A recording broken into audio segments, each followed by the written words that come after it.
Thank you, Smacks. And we're getting ready for game 2 for No Org and Evil Genius's Prodigies. No Org currently 1 up for those that are just tuning in now. And Josh, we definitely have some we have some questions for No Org. How clean is your first 5 minutes going to be? Are we going to see a botched dive again? Because we want to see if we want to see the old No Org that we were seeing up until this first game, where we saw picks being executed on the dives and cleanly getting out, and then this snowball coming in. But if those mistakes come in, then EGP, you better be ready to capitalize. Yeah, there's a constant question that we see in games like League of Legends where if you're expecting to do really well in a game or a series, do you try and close out as cleanly as possible? So you should be Yeah. looking at like 20, 25-minute games.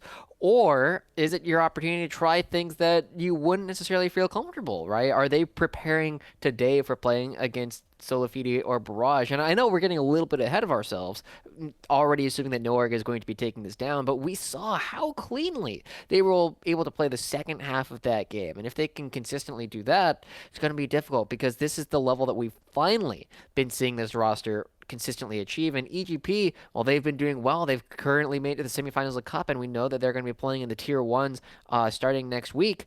They haven't necessarily reached the same heights just as of yet, and they still have a little ways to go in order to actually show that they can hang with some of these top dogs. Yeah, they are by far the best performing LCS affiliated amateur team in all of Proving Grounds, and that's a major feat because that feat belonged to 100 Thieves last year. So they're already one step ahead in that aspect. And speaking of aspect, that was not intentional, by the way. But one of the things that was kind of gifted to EGP were those first 2 kills over for Shiro. But it's a little disappointing to not really see them play around and elevate that advantage further throughout the mid game. I know Jinx does take a while to come online, but if she's hitting Kraken Slayer before the 10-minute mark, then I want to see you rotating her out of lane and using her to success and being able to make sure that she's there to pick up on more aggression that came in from Nord, which unfortunately didn't happen. And by the time that she was in fights, Fire was finding beautiful flanks via teleports or just walking through the base and show-stopping her into the rest of the team for No Org. But we are into the draft for Game 2. Camille going to be banned once again by No Org. Not in the second round this time, but as a first ban. And Ascena will be taken away by Evil Geniuses. Yeah, so I think one of the things that we're going to be paying a lot of attention to, what we said in Game 1, I want EGP to be very deliberate, very decisive with a lot of things that they're trying to do. Choose when you're going to be looking for fights. Choose whether you're going to be playing for Surdy or for Shiro. Make these decisions early on. And as with all plans, they never survive contact with the enemy team, so you gotta be willing to adapt them on the fly, but that doesn't mean you have to suddenly wait around for your opponents to do something. You can still be decisive. You can still be very deliberate with the choices that you're making. But it is always a choice, and making no choice is worse than making the wrong choice. So I really want to see Evil Geniuses capitalize on that as we see this draft continue to go through. And it seems like Norg is taking their sweet time. All right, they figured it out. Thresh is the answer that they've always been looking for. Well, the Thresh was the ban by Evil Genius's blue side, so once again we might be seeing some. Now, to recall, first game, Evil Geniuses selected Olaf as their first pick for blue. With the Kaisa ban coming in from No Org as well, I don't know if No Org necessarily need to pick the Olaf first because they're able to play around it well, and Anda's likes playing the Nidalee into that matchup. It could set up for a Rel first pick for No Org, but choice is yours. They have lots of choices. Udyr. Oh. All right. Oh. Okay. Okay. I dig it. All right. Udyr is one of those champions that is very run at you, and as we touched on in our first game, is going to be really good at counter jungling, right? Taking away a lot of camps from your opponent so that your opponent suddenly just has considerably less income than they would on the previous patch. And going up against Olaf, I mean, we say that it's now going to be a little bit more difficult for Onda to be super aggressive in that way. And it's kind of a bit of a wash in the way that I tend to look at these two champions, because they kind of do similar things in the fact that they run at you very quickly and try and do their thing. Udyr is just going to be getting some damage down and taking a long time to kill you, but very difficult to peel, whereas Olaf, also very difficult to peel, tries to kill you quickly, but can also be bursted almost instantly if you have the right type of composition surrounding you. So it's very interesting to see that Onda is picking this Udyr right off the bat, even after this patch change. The other interesting thing, too, is that we know that Tomio would have grabbed for the Udyr if it was up on the table, and because they opted to ban the Twisted Fate away, maybe No Orc felt that they were in a position that, you know what, even though Udyr is no longer as oppressive as it was in the previous patch, it is still something that we don't want Tomio to get his hands on, because it is something that he can do fairly well if No Orc are opting to play a slower game. And with this Ezreal, we know that it allows Valley to play weak side, but based on just the jungle pick alone, I wonder if No Orc are actually opting to play a slower game overall.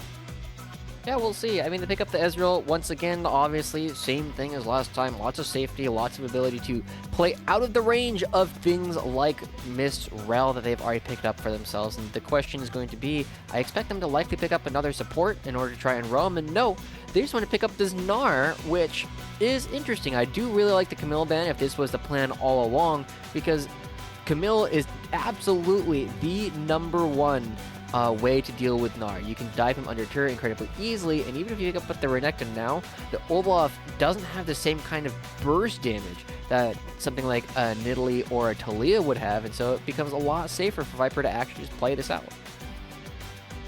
Misfortune was available this time around since Evil Genius is able to lock their hands on it before it came in from the ban from No Orc this time around, and now Evil Genius is going to be most likely targeting the mid lane for 5Fire in terms of blind pickable champions, Zoe being one of them taken off the table. I don't know if Set would merit a ban here. It did extremely low for 5Fire, but I don't know if you necessarily want it again for this composition that No Orc have. Yeah, it would make them very, very physical damage focused, and against things like the Rel and the Olaf, that's not necessarily the direction you want to go. You do need to have at least one magic damage threat on your team, and yeah, I know this is not the kind of thing that's going to happen, but this is the kind of situation where I look at him like, man, Malzahar would be so good here for the side of No Orc, right? Every situation's a Malzahar situation for you. I mean, honestly, it's such a good champion, but, so the only magic damage source, so QSS feels really bad to buy because you're doing it for the one champion, and he's still going to be doing a ton of damage, but, we'll talk about that if 5Fire ever decides that he wants to play this kind of champion. Well, Josh, he has played it before. I'm pretty sure he pulled it out during Big League in the prior season. Yep. Ooh. And see that 100% win rate? Thank you, producers, for pulling up that graphic. That is all due to 5Fire. He played it once, and it was pretty fantastic. And I'm pretty sure he went on in the interview as well saying, yeah, Malzahar is a really good champion. So, you and 5Fire are pretty much in the same boat. Yeah. Oh boy. Okay, so this is a huge gauntlet being thrown out from the side of EGP. Okay. Jay still playable in the mid lane, has a lot of ability to roam around the map and interact with other characters, but almost definitely going to be playing up in the top lane for Surdy. And while it's definitely Jay skewed in this matchup, if you ever fall behind as this champion, suddenly you're going to be very, very miserable. You don't have a whole lot of tools to necessarily deal with Udyr later on. You don't necessarily duel Gnar after several items are picked up, and if you don't have the base stats built into your kit, you're not going to be able to fight him, but you do have a fallback plan. You can just build Murmana and poke. You can just hit them from 2,000 units over and over and over again, and if they really start shifting into that kind of playstyle, there's not that much recourse for the way that No Orc actually is drafting, because they don't have super great long-range engage. They can pick one person with the Nautilus, but as long as Tomio and Mist are doing their job and standing in the way of all of these skill shots, it's a lot harder to get onto both the Misfortune images. All right, well, 5Fire locks in the Victor for his blind pick mid laner of choice. And Aspect is going to go for the Syndra once again. Now, in terms of this matchup, Syndra should... Actually, you know what? I'm not too familiar with the... Yeah, it's not great. Yeah. I really dislike this R5 Syndra. I mean, I've already talked about the fact I kind of don't really like this champion, right? It kind of falls into the similar category to champions like Jarvan and Gnar, where they kind of do everything okay, but they aren't super good at anything. And while Gnar is above average in all categories and Jarvan is below average in most categories, Syndra is pretty average in most categories, and Victor can really bully you around early on in the lane, can really be aggressive. And the one thing that Syndra is going to be forced into doing is trying to burst out members of NoOrg, and there is absolutely enough beef on the side of NoOrg to withstand everything that Aspect's going to be throwing at them. I have to say, Josh, that looking at this Evil Genius's Prodigies composition, thank you for following me on the hand formation. This is called building rapport, Mark. You try to echo the movements of the other person. I don't have any glasses, but I can try. It's fine. Anyway, EG Prodigies have a very early game, mid game centric composition here. A lot of their wake ups do spike off of that one item. Jace, like you said, either it's going to be a Manamune rush or something along one of those lethality items. Now, and then for the rest of this composition, you have Gore Drinker coming online for Tomio or Stridebreaker, depending on what he wants to opt into. Aspect is going to be looking for some type of a Lost Chapter item. And then Shiro, more than likely, it's going to be that Shield Bow. So all these champions in the mid game are going to be really strong together as a 5-man unit. Whereas for NoOrg, I've opted in slightly for a little bit more scaling. 5-fire on this Victor and Anda on this Udyr. But they're going in for a level 1 invade once again, this time forcing Tomio out of his topside jungle. They really like forcing Tomio away from his red buff. Yeah, no, that was really good. They even get the ward without committing the sweeper from Anda. So that just means they can be a little bit more aggressive in how he's actually able to play some of this early game, because he can sweep out wards a little bit later on. Now, unfortunately for them, reverse thing is done, and I believe since it was 2 people sharing it, that Aspect can get level 2 off of the first wave. So that might be a little bit rough for 5-fire if they are aware of that. But this is going to be a kind of a similar situation to what we saw the first time, where both these junglers can opt into going for this vertical jungle in the more traditional arms race that we were expecting between NoOrg and Evil Geniuses. And I'm going to opt in for the full clear, starting from the top side of the map, whereas Tomio is has pulled his bot lane to give him a little bit of an extra leash. So it does mean that Valiant Big are going to be able to have kind of first touch on this wave, which gives them priority to be able to get the first shove. And so, Oh.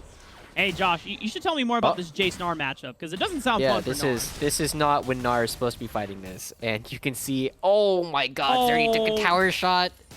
Okay, alright, it is suddenly okay for Viper, but the fact that Viper was fighting that at level 1 is absolutely Viper being Viper and saying, hey, I am willing to take this trade because I don't think you're good enough to do anything about it afterwards, because that's not something Gnar should normally be allowing the Jace to do. And the fact that Surdy is able to get this early health lead just makes it very dangerous for Viper to stick around, because the Corrupting Potion is going to give him so much more sustain than the Doran Shield would. He did take a turret shot, though. So he did. Viper, while limit testing and ego checking probably a little bit too much in this Jace matchup, does guess a little bit of right on that turret shot connecting. But Viper now in a health disadvantage. Just got to be careful, as it does look like this wave is pushing away from him. And now, if Surdy has the capability of setting up this freeze, then Viper is going to be quite sad in this lane setup. Yeah, no, this is why you don't take those trades at level 1 as Gnar, because you can't sustain them. You can't stick around, and you can't go for second trades. You can't continue fighting afterwards. Tomio's now, true. And top lane. Yeah. No, this is a really tough spot. There's no teleport. Because Viper still has flash, right? But he teleported into the top lane, and Tomio was already there. See, this is the type of proactivity that EGP needed to be doing in Game 1, and they're showing it in Game 2 now. They have burned the teleport for Viper. The wave is still frozen off, so he can't touch it as easily without angering Surdy. And Tomio's there on the top side of the map, knowing that he started bot side for the full clear. So it matches up perfectly for being able to put Viper in a bad spot in this laning phase. Yeah, no, this is really good and a fantastic read from the side of EGP. Remember how they got the ward down on the red buff at the very beginning of the game? They know that Onda couldn't really be here. They know he's going to be on the opposite side of the map, whereas Tomio, starting on the bottom side, can absolutely be here around the 3-minute mark. He does exactly that. He creates a lot of space for his top laner, and now we see Onda coming up in order to forgo some of these camps because he really, really wants to fix the fact that Viper is sitting at 8 CS at 4 minutes. Oh, they're even bringing in the big guns, no pun intended there, as Big starts swinging through on this Spider Knot. They walking around. Surdy still has Flash, but Viper is building potentially a slow wave and is going to cut off the wave here as well. So Surdy, now let's see how well you can outplay this. Flash is still available. Flash Bear Slap comes in, and Big is there for the follow-up, and First Blood will go over to NoOrg. Fantastic adaptation coming out from NoOrg. This is what we were really looking to see. They go up top lane, they recognize that Viper's in a really bad spot, and they fix it. They know that they need to get this Gnar to at least parity with the Jace, otherwise it's going to continue getting run over. And yeah, Viper is still down in CS, but he is no longer screwed out of this lane because he doesn't have the wave and doesn't have the health to actually compete with the Jace. And Jace opting for the tier is going to be giving up even more of this early power because he's expecting to be more relevant later. A lot of intense trading between Aspect and Fire. Corrupting Potions advantage goes over to Aspect. He's going to get his recall off, but it looks like Fire is going to interrupt it. We do have Tomio getting priority from Shiro on this, and he's going to start up for this dragon. Aspect is pretty low on health. He's still here, but Fire has actually been able to chug some potions, so this might be potentially very losing for EG. Big is going to find the hook onto Mist, and is right, Josh. Fire going to land a killing blow down onto Mist, and it's going to force EG away, and the dragon has been leashed over to NoOrg. Yeah, it was too readable, right? It was too obvious that that's something that they were going for when Aspect moves over to that part of the jungle. There's enough vision in this area for NoOrg to actually approach, and I mean, you have the Sheen already coming up from value. There's enough damage coming through from Victor that he's allowed to go for this tier, and it's going to be really, really good for them to pick up this first dragon for themselves, simply because it's going to be giving them a lot more power when all of them get some of their item wake-ups. But Viper still got to be super careful, man. He's taking a lot of damage, and even with the tier, lots of damage available from Surdy. He's quite not Mega Gnar yet. Surdy still has Flash as well if he wants to run him down. If Viper is able to build it to Mega Gnar, maybe he gets out alive. He gets the hop out, the slow is there. Doesn't... Okay. Wow. Well played from Viper as Surdy went in for the Flash, but doesn't land enough damage onto the backside of it, so he has to walk back. Mist is here just to make sure that no reinforcements from NoOrg outnumber them, as Viper does take a shock blast in the face. Yeah, that's an interesting one, because the question becomes, is that Flash worth 10 minions? Right? The answer is maybe. Like, is a Flash worth 20 minions? Absolutely. So there's like somewhere between 0 and 20 minions where that becomes an issue, but Viper doesn't have 6. Oh, wow. Well played from Surdy. Good patience from him as he waits, and knowing that he could take that trade even in the Mega Gnar form, as I don't think Viper was level 6 quite yet either, so he couldn't Gnar her into the wall. Surdy. Yeah. So it becomes worth, right? The Flash was absolutely worth those minions. Just denying him that experience just gets him that solo kill. And now, again, Surdy looking really, really good on this Jace so far. He's up nearly double CS up against Viper. He's got the tier, so he's going to be relevant later. And now that he's got this solo kill, should be really strong. The Big's in the mid lane. Gets the root down on an Aspect. Gravity Zone will follow up as well, but Fire is just going for a little bit of poke with the laser. Doesn't opt in for a full all-in lethal combo quite yet. But going back to the dive that they were able to make onto Surdy, yeah, they're able to relieve some pressure onto Gnar, but Surdy still knowing that this Aspect, buddy. If you don't flash, no, it's too late. Good night, Too sir. late. That sucks. Not a lot he can really do there. Like, there's enough crowd control between these two guys that they can't do anything. And now on the up here in the top lane, once again, Viper does have ultimate now. All right, well, who's going to start it off? Gnar ultimate into the wall, Bear Slap, wall up, bam! Viper might be taking too much damage on the backside. Anna might go down. Nope, but he dodges out on the last turret shot. Yeah, super clean. Once again, like, when NoOrg are playing to their win conditions that way, they look really good. And this is really tough, because, like, you have to dodge, you have to flash his hook or you're dead. right? There's not a lot left. If Fire sees you flash, you can flash after you. So you just gotta be very proactive with this. You gotta have fantastic reactions, and at this point, there's very little that Surdy can do. He tries to go in, and if that Q had landed onto Viper, like if Viper was on a little bit higher ping, they might have been able to get the kill onto the Gnar, but they are not able to do that in this kind of situation. Yeah, honestly, like if you had gotten that damage down from the Q, he might have been able to get it, but the Gnar ult knocked Jace out of it. Animation didn't go through. That means there's no damage from the Q whatsoever, and Viper able to just walk on out. I have heard that playing Jace on like no ping feels incredible. Same thing. It is so good. It is so good, man. Oh, shame. I had one chance to do it when I was helping out with an event that was on the tournament realm, and I was just like, oh my gosh, playing with 7 ping is just like playing an entirely new game. We'll see if Surdy can abuse the fact that the steel caps are here, and there's not a lot of damage on Viper, but he also takes significantly less damage at this point.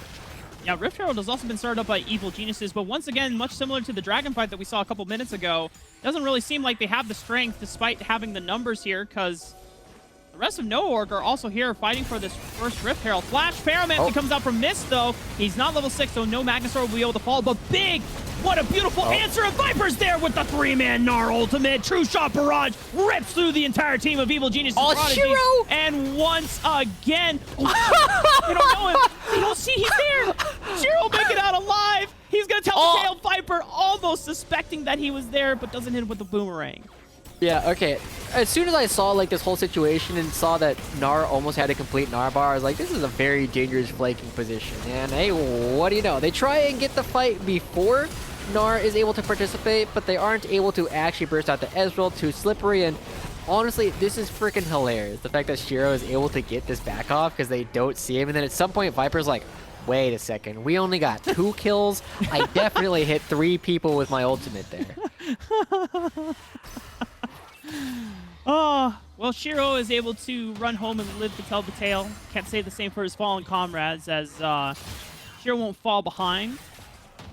But for NoOrg, this does accelerate their gold lead to about 3,000. I mean, at this point, Surdy in this lane still seems to be pretty strong, but now that you've mentioned that Viper not only has plated steel caps, but also Bramble Vest, it looks like he might actually get a solo kill onto Surdy if he gets a couple more auto attacks down, but Surdy thankfully has the movement speed to get out. Yeah, I mean, it's starting to look a little bit darker now that Surdy isn't able to continue pressuring the Gnar, and I really like this build coming out from Viper. He knows he's going up against double physical damage people on the top side of the map, and the Jace and the Olaf picks up the Bramble Vest and the plated steel cap, so he is very resilient to that kind of damage. And then you just pick up the longsword as well, so that you can actually like one-tap the caster minions under a turret, because otherwise you got to get the extra auto attack, and you know, you miss a couple of CS here and there. But Tomio might have the ambush here if he wants it. Instead, going to be waiting for Mist to come up and potentially look for a dive, but they are giving up the dragon already. Well, they know that Tomio's on, or it's no damage. Anda is on the other side. Yeah, this is it's gonna have to be up to Mist. He goes in, Magnustorm misses. Viper is able to get the hop and distance himself away. Fire and Big are on the way. No. Oh my God, Tomio is trying to pop the Ragnarok just for the extra movement speed, but by the time Ragnarok expires, the rest of the crowd control gang is here to set up for Viper to get out. Oh no, Mist! Oh, okay.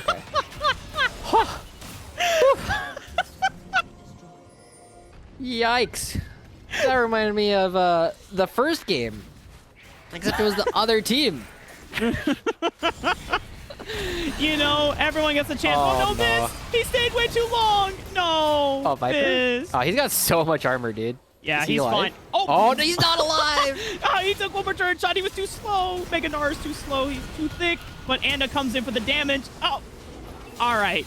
And I don't know if that flash was necessary. I think the ultimate for Big was going to come and kill him. But Anda wanting to secure himself the kill, going to add another one to the scoreboard for himself, as a lot of action just happened on the top side of the map. And it's not going to stop here, Josh, because Valley doesn't have mana. He doesn't have flash. He's got enough for an arcane shift, but if Tomio's here with the Ragnarok and the Scatter the Weak stun, it's going to lock him down, and Tomio will pick up his first kill of the game. Yeah, remember how we talked a lot about how like arms races are a big thing and you gotta get that, big Shiro down in the bottom lane? He's currently 0-0-0. And he hasn't died. And true, he hasn't died, but they are looking at nearly a 6,000 gold deficit at the 14-minute mark. It is very hard to kill Viper at this point. It is very difficult to get onto Ezreal. It is very difficult to survive the damage that Victor is going to be putting out. And so, again, we're looking at a situation where because of this non-stop fighting and the fact that EGP get really, really close to actually converting a lot of these fights into wins, Surdy did a really good job at limiting Viper's ability to play early on. They get really far behind, but now it's not enough. He's dead. Yeah. Just run him down. Ezreal runs you down. Yep. Well, we can take a look at this. It looks like Mist was just... I feel like Mist could have walked out, but whether the call was to stay in the turret and wait for reinforcements, or if they actually got routed off, I'm not sure. But Mist and Surdy suffer the consequences. They traded one back onto Viper, but it's still a net positive for No Org here after this dive. And with that turret opening up, it's just going to unlock Anda to have even further control of Tomio's jungle.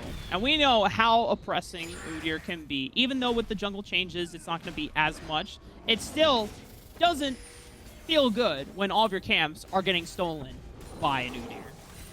Yeah, no, this is where it's going to start being really miserable for the members of EGP, because it's going to kind of turn into a bit of a speed run for the members of No Org, as I think they win this fight, honestly.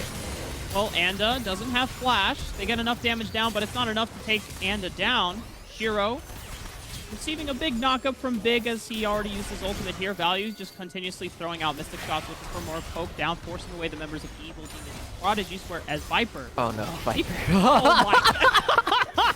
That was blind! Oh man, he knew. He's like, I'm pretty sure he's over right here, and then bam, he got the Gnar just before his timer ran out. Aspect did throw out Unleashed Power and force 5 far away. Not going to be able to siege onto this mid lane anytime soon, but Anda and Big are here to relieve his duties. Yeah, who makes that play? Like, Viper had a wave and a half hitting this turret, and he's like, you know what? I'm just going to go make Surdy sad. I'm going to hop over this wall blind on the off chance that he's backing here instead of walking back into his base. And he gets rewarded for it. That's the thing, is that he's willing to make these kind of plays, the confidence bordering on arrogance, where he's just like, yeah, I can make this play because we're so far ahead, and I can just go back. I don't lose anything for it other than the opportunity cost that I could have instead have been hitting this turret. And so this is what I said when it's kind of like, this is where they're going to start getting speedrun a little bit, because they are so far behind. Every single member of No Org is so strong, and there is nobody who has the gold or experience necessary on the side of EGP to win their isolated duels. Whee! Bonk. Bonk. Careful now. You're gonna get the bonk if you back there. It's a shame because Surdy has the big bonk stick whenever he's in hammer form, but you know he's getting thrown up against the wall, and it's not the best feeling. Now for no, don't even think about it. We're not going there. Moving on into the game. I'm gonna ask you about that one later. No. That's yeah. This is a family-friendly stream. TOS. Viper potentially gonna set up another wallop for Surdy. Big flashes in, ultimate for the knockup, and God, this is painful. This is painful for Surdy. What do you do in that situation apart from just like trying to stay alive as long as he can? He did opt in for this Eclipse to give him a little bit more Omni-Vamp in these 1v1s, but when Big is coming in and interfering, then it's not really a fair fight. Yeah, hold on.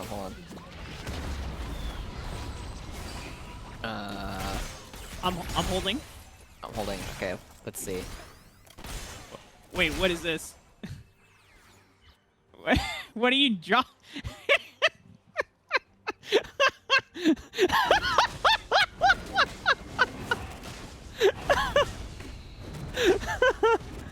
Oh, it's not live. Okay. Oh, you guys right. can't see it. Okay. You guys are gonna see a masterpiece. I did. Hang on. All right, Doc, can they not see this?